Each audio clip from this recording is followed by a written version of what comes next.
Alan, what happens next? So 34 indictments against Trump.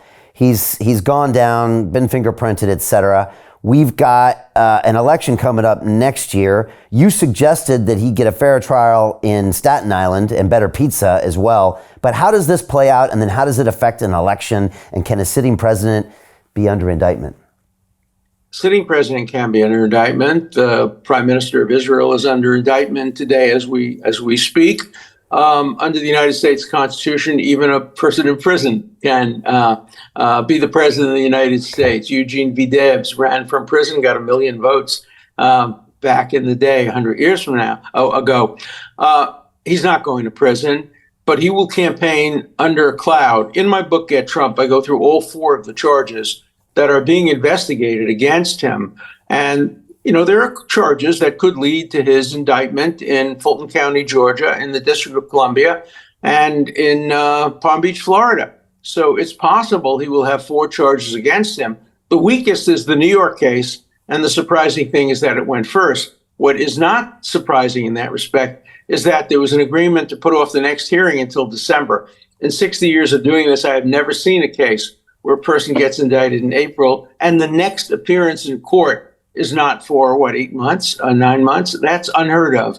And maybe that's just to give an opportunity to the other investigations to go forward. So when he's tried in New York, he will be under more than one indictment. That's speculation, but I can't understand the long delay. It's a relatively simple case. Alan, Elon Musk tweeted right when the indictment happened that the Democrats just won the election for Trump. Do you agree? Do you disagree? What do you think? I think they won. I think Democrats helped Trump get nominated by the Republicans. I think he'll get nominated. A lot of Democrats want him to get nominated because they think, and I think, that he can be defeated by Biden. Now, nobody knows what Biden's health will be like, what his situation in general will be like. But if there were an election today between Biden and Trump, I think Biden would win that election.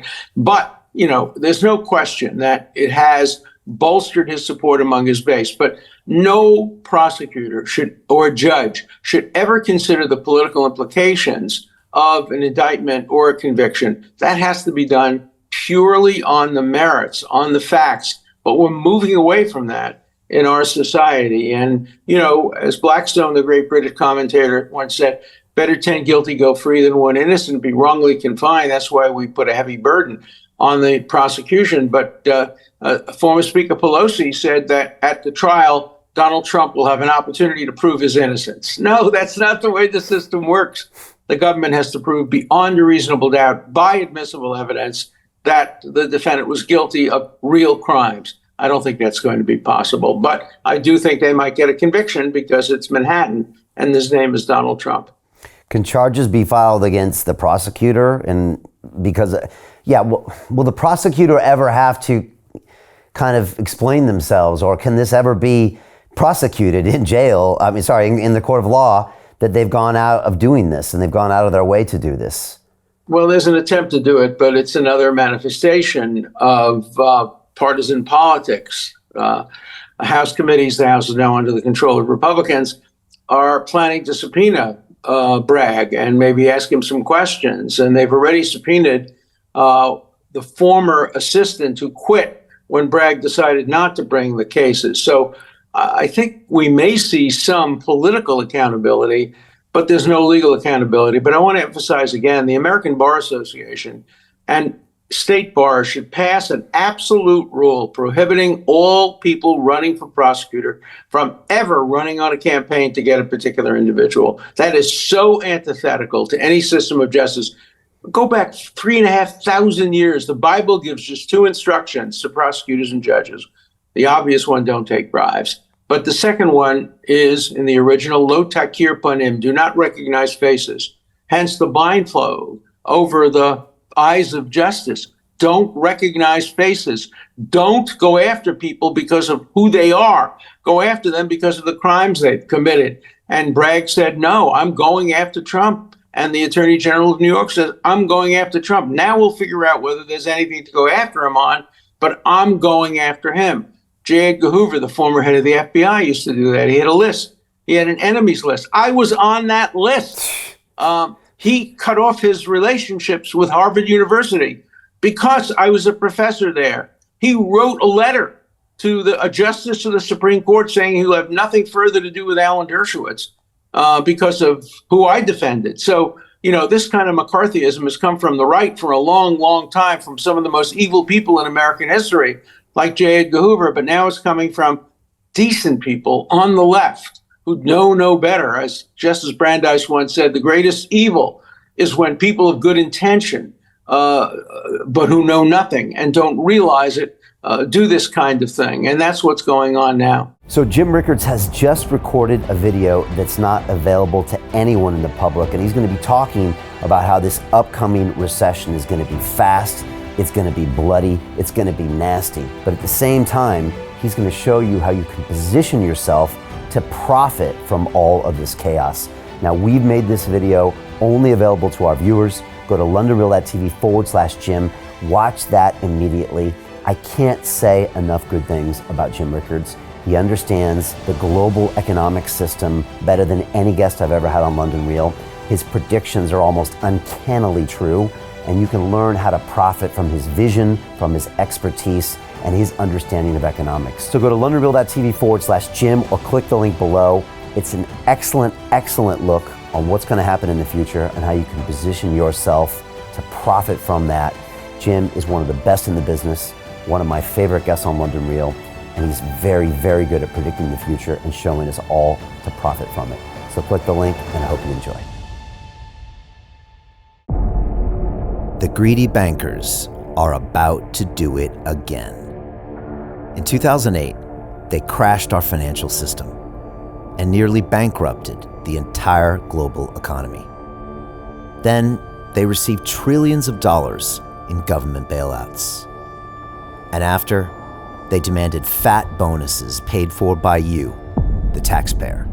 It turns out the banks haven't just been screwing the American taxpayers, they're also screwing over their investors. Turns out the banking industry is the worst place you could put your money, despite enormous taxpayer bailouts.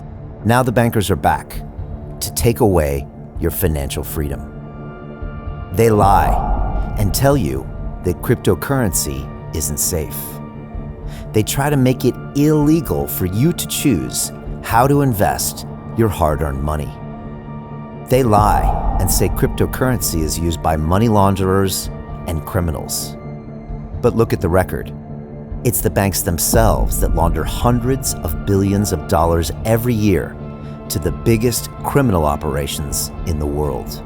Leaked documents have revealed how some UK banks have helped criminals, money launderers and Russians under sanctions. American authorities discovered that the Sinaloa cartel moved $881 million through HSBC accounts as bank officials turned a blind eye to the illegality.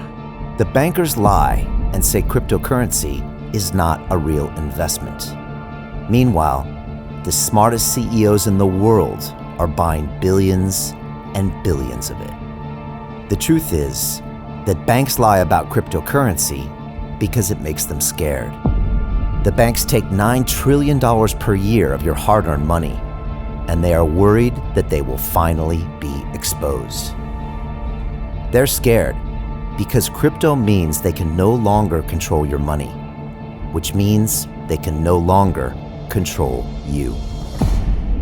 They are scared because you might actually understand your money and intelligently decide what to do with it. Now is the time for us to come together, fight back, and take control. It's time to educate ourselves, our families, and our communities. Because financial education means financial freedom. We know that cryptocurrencies will help us build the new decentralized financial system of the future. A banking system that is of the people, by the people, and for the people. A banking system where access to finance is a fundamental human right. A banking system that is free and fair and welcomes all humans on this earth. The DeFi revolution is happening. We, the people, can no longer be fooled. We choose to take control of our finances. We choose to take control of our freedom. We choose to take control of our future. Join us, and let's take back our financial freedom forever.